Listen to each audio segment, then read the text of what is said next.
Hello and welcome to News Round. I am Will Ibang. A recap of stories that made the headlines during the week. Peter Obi joins National Assembly protest against Senate Electoral Act amendments, removing real-time result transmission.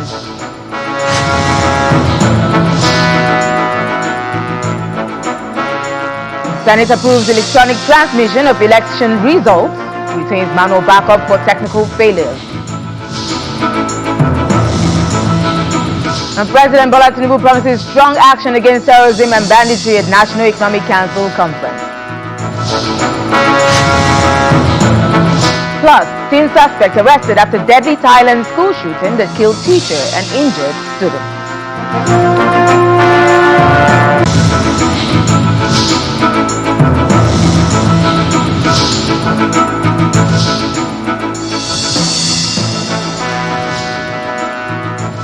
News Round begins with momentum at the gates of National Assembly, where former Labour Party presidential candidate and currently ADC member Mr. Peter Obi joined civil society organizations at the National Assembly to protest the ongoing amendment of the Electoral Act. The groups urged federal lawmakers to include compulsory real-time electronic transmission of election results.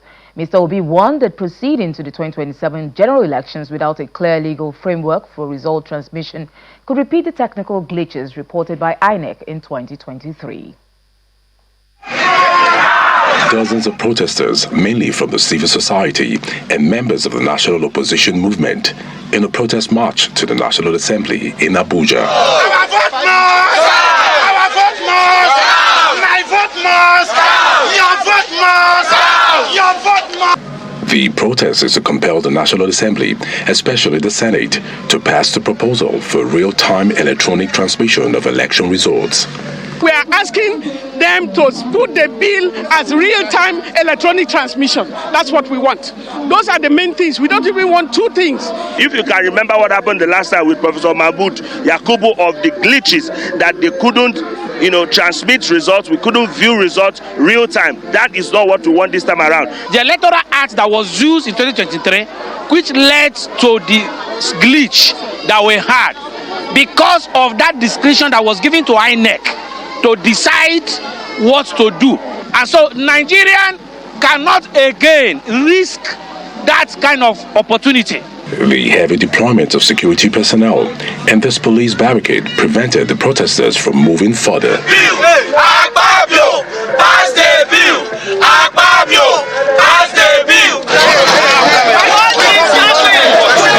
30 minutes into the protest, the former presidential candidate of the Labour Party, who is now a member of the African Democratic Congress ADC, arrives. His efforts to make his way through the first gate of the National Assembly is also stopped by the police.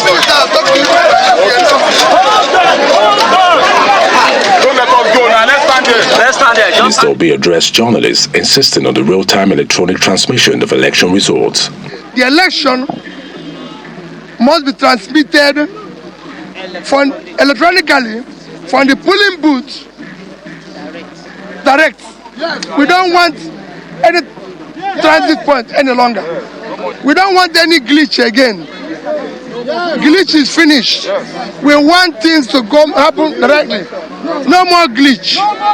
However, the electronic transmission of results is not the only demand by the protesters. The public have lost interest in Nigerian democracy, and this needs to be restored. So I'm calling on the Senate to prioritize the demands of the citizen, to transmit the real-time transmission of electoral results as it serves persons with, it serves the citizens of Nigeria. And one more, to say that allow the citizens to be able to print their PVCs, to be able to print their voter card online. The Senate had last week refused to adopt real-time electronic transmission of election results in the Electoral Act Amendment Bill. And despite the various explanations by the Senate, this protest is one of the several reactions that have trailed the decision of the upper chamber. Staying with the National Assembly, where the Senate had earlier amended the Electoral Act to permit electronic transmission of election results, reversing its earlier rejection of compulsory e-transmission to INEC's result viewing portal, IREV. Under the new amendments, electronic transmission is approved as part of the electoral process, but without the term real-time requirement. At noon, lawmakers began trickling into the chamber. A huge cloud of anticipation hung in the air, with enthusiasm running high as the national anthem played.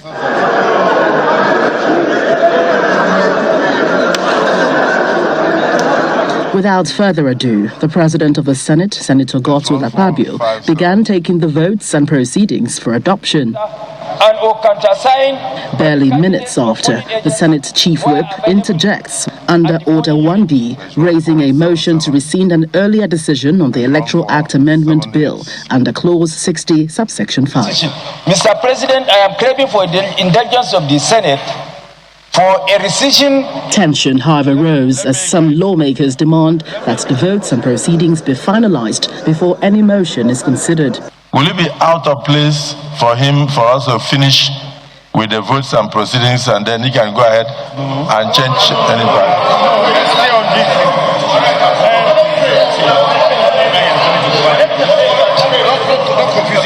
The motion is taken and seconded by Senator Abamoro.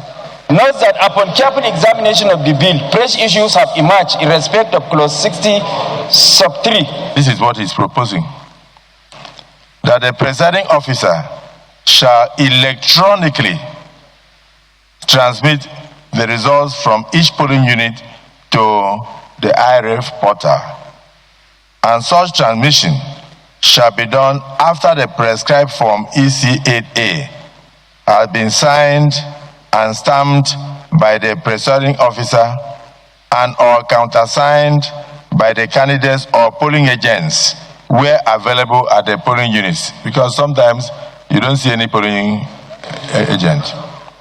Provided that if the electronic transmission of the result fails, if it fails as a result of communication failure, in other words, maybe network or otherwise, and it becomes impossible to transmit the result electronically in form EC8A, signed and stamped by the presiding officer and or countersigned by the candidates or polling agents where available at the polling units.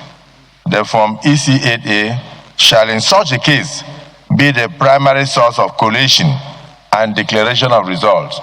In a voice vote, lawmakers adopt the votes and proceedings, but soon enough there is an interjection as Senator Abaribe raises a point of order, eliciting an uproar. Point of order, Mr. President. Point of order. My order is order 72, Mr. President. What does it say? Read.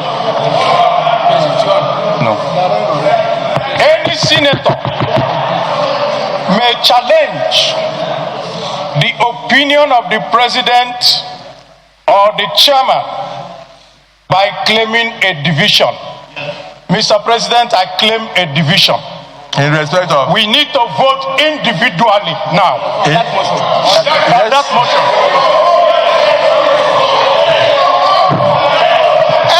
Put it to vote. Put it to vote.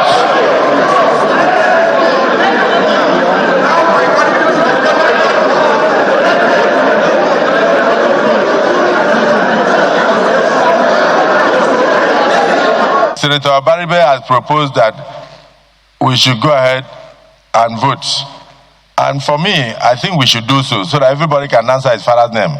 In a surprising twist, the opposition lawmaker who called for individual votes made a U-turn on the highway. I wish to withdraw my motion.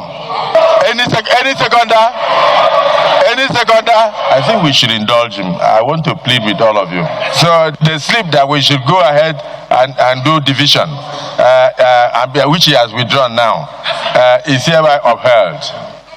Meanwhile, the Senate President has expanded the membership of the Senate Conference Committee to 12, directing members to commence sitting immediately as legislative work on the bill enters its final stage. The Conference Committee, when you meet, You know that this is a matter of urgency. He expressed optimism that President Bola Tinubu in the next 1 week will sign the bill into law.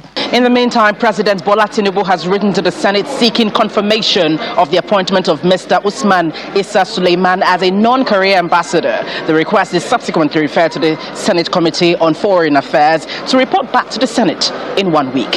From the National Assembly, Gloria Umezuke, Channels Television News. Meanwhile, on Thursday, the Senate threatened to withhold approval of the 2026 budget proposal for the Office of the Accountant General of the Federation over poor fund releases to ministries, departments and agencies and unpaid contractors. The warning was issued during a budget defense session before the Senate Committee on Finance, chaired by Senator Sani Musa. The committee declined to consider the proposal, citing inadequate 2025 releases and outstanding liabilities from 2024.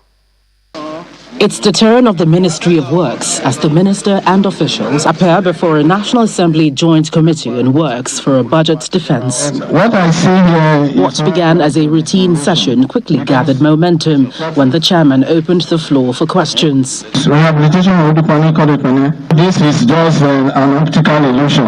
I shared the concern of the chairman about Abuja Kaduna Road. Why will you take a job from a reputable company and give it to an unknown company that has no record of having work anyway? So, however, Mr. you carry it around. You know the procedure. To answer the question, you have to take it easy.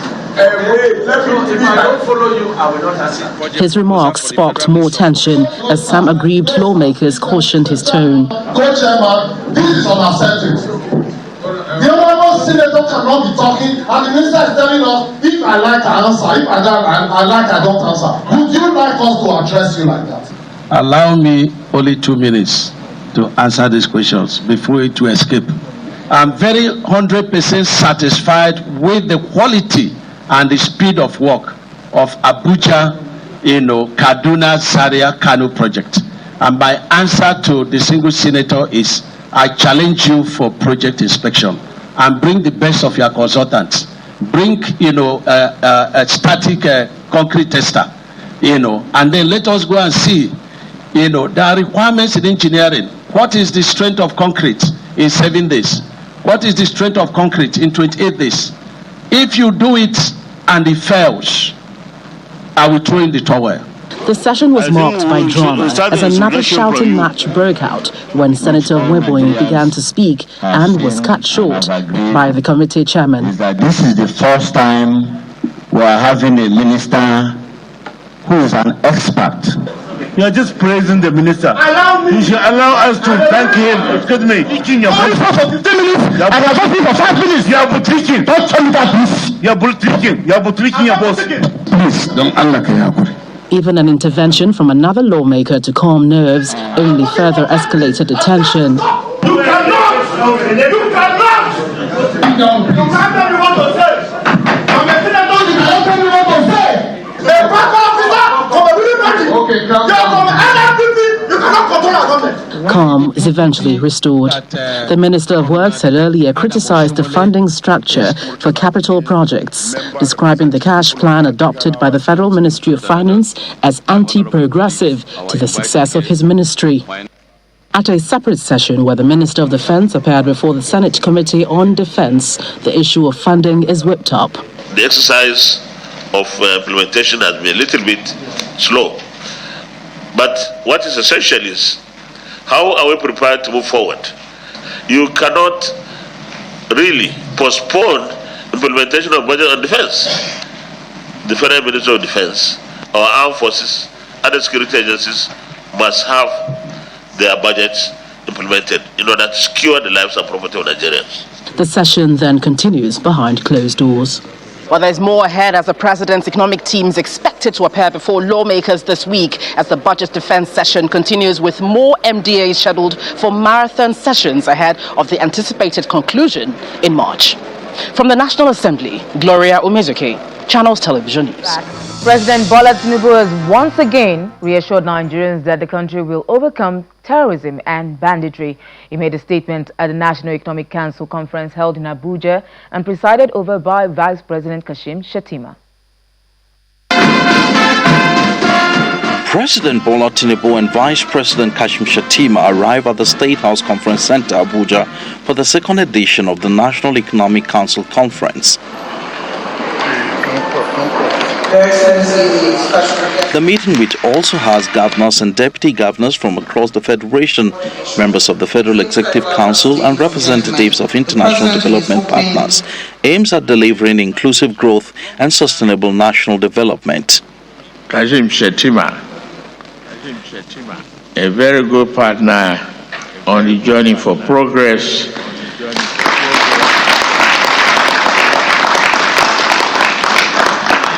Addressing the conference, President Tinubu highlights efforts by his administration to reposition the nation's economy, including the Renewed Hope World Development Project and the National Development Plan 2026 to 2030.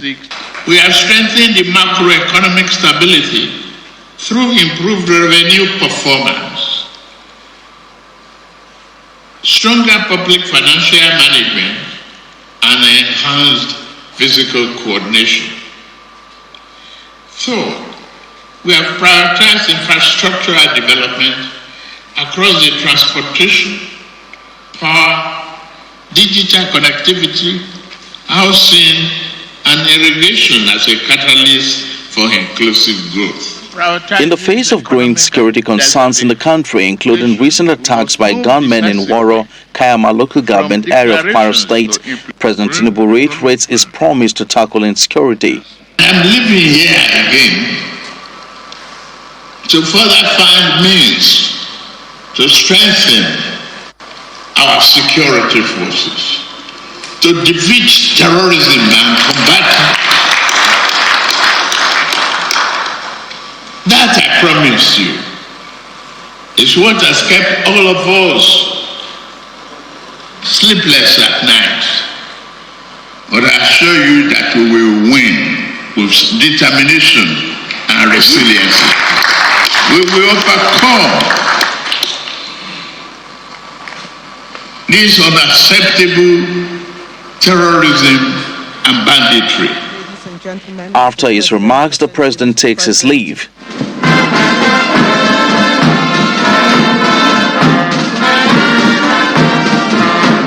The meeting then continues, presided over by Vice President Kashim Shettima, who pushes for inclusive growth and economic progress that impacts positively on the lives of Nigerians. The journey towards inclusive growth demands sustainable national development that balances expansion with equity, opportunity with responsibility, and prosperity with environmental stewardship. It is no longer enough to measure progress by GDP figures alone. We must ask harder questions. How does growth transform lives? How does it uplift communities? How does it strengthen national cohesion? He leads the gathering to observe a minute's silence for victims of gunmen attacks and for members of the armed forces. May the souls of all the victims of insurgency, banditry, rest in perfect peace. God bless us all. On their part, the state governors and development partners promised to partner federal government in addressing the challenges confronting the nation. The Nigeria Governors Forum approaches this conference with a clear and settled conviction that sustained national prosperity will not be achieved through centralization or fragmentation, but through cooperative, shared responsibility and disciplined implementation. These renewed pledges from both federal and state governments are expected to translate into real improvements in security, the economy, and the standard of living of the citizens. In the next 2 days, the NEC conference will continue with technical sessions on various aspects of economic growth. The whole idea is to strengthen collaboration between the federal and state governments to improve on macroeconomic stability that guarantees job creation, poverty reduction, and national growth. From the banquet hall of the State House, Emperor Simon, Channels Television News. Now, environmental sustainability took center stage on Tuesday when Nigeria's Minister of Aviation and Aerospace Development, Festus Keyamo, advocated timely and accurate climate information as vital for national development, food security, disaster risk reduction, and economic stability. He made the remark during the public presentation of the 2026 seasonal climate prediction organized by the Nigerian Meteorological Agency, NIMET. The 2026. The Nigerian Meteorological Agency, NIMET, has unveiled the 2026 seasonal climate prediction and the 2025 State of the Climate in Nigeria, designed to support national planning, disaster risk reduction, food security, and economic development. In attendance were the Minister of Aviation and Aerospace Development, Mr. Festus Keyamo, the Director General of NIMET, heads of regulatory and technical agencies, development partners, academia, and delegates from across Africa, highlighting the growing role of climate science in development planning. The presentation seeks to provide timely, reliable, and scientifically sound climate information to support decision-making in agriculture, aviation, energy, water resources, infrastructure, and national security. As climate variability and extreme weather events increasingly threaten lives, livelihoods, infrastructure, food security, economic growth, timely and reliable weather and climate information have become indispensable for building safer and more climate resilient communities across the country. Heads of key climate and disaster management agencies also emphasized the importance of a seasonal climate prediction in risk reduction and emergency preparedness.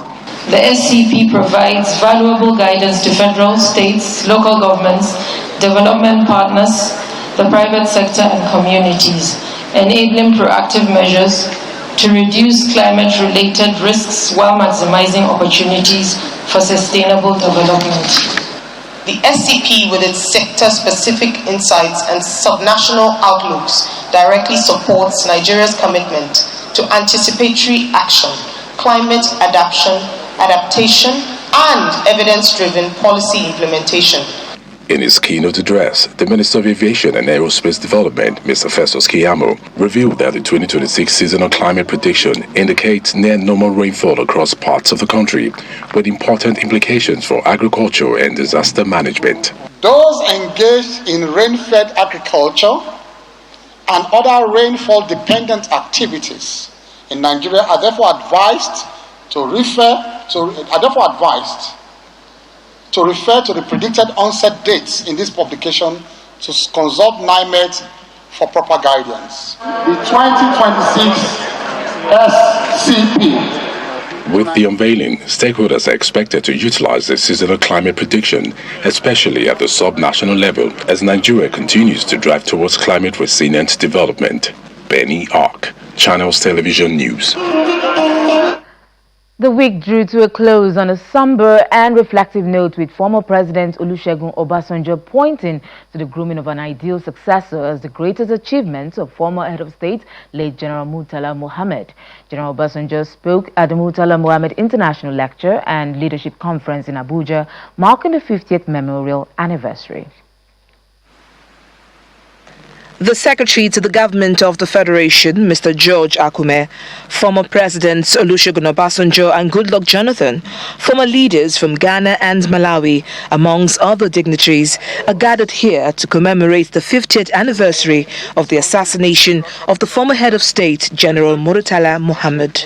Within 6 months, he gave his country a new federal capital. 50 years after his demise and his defining Africa Has Come of Age address at the OAU summit in Addis Ababa, this conference seeks to revisit the essence of African sovereignty and principled leadership in a rapidly changing world.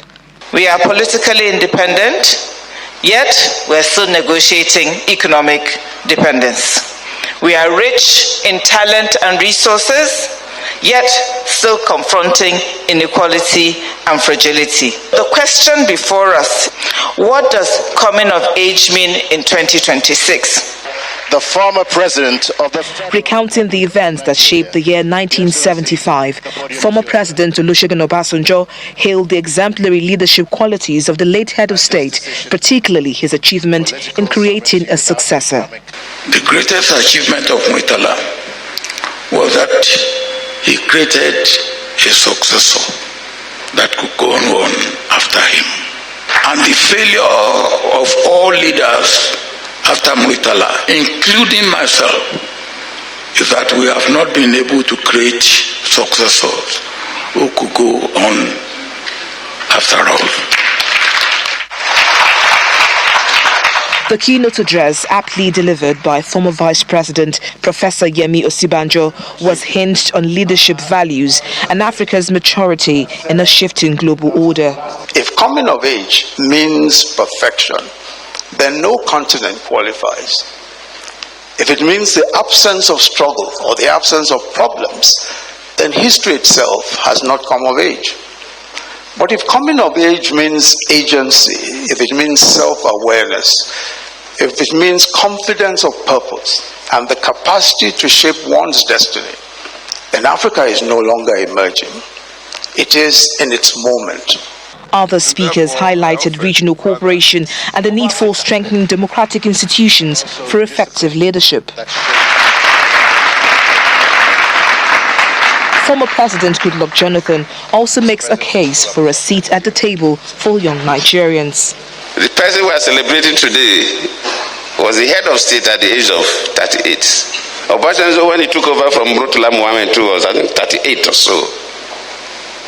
And I remember when I look across, I saw the youth corpus, which is the legacy of General Yakubu Gowon, that became the head of state at the age of 32.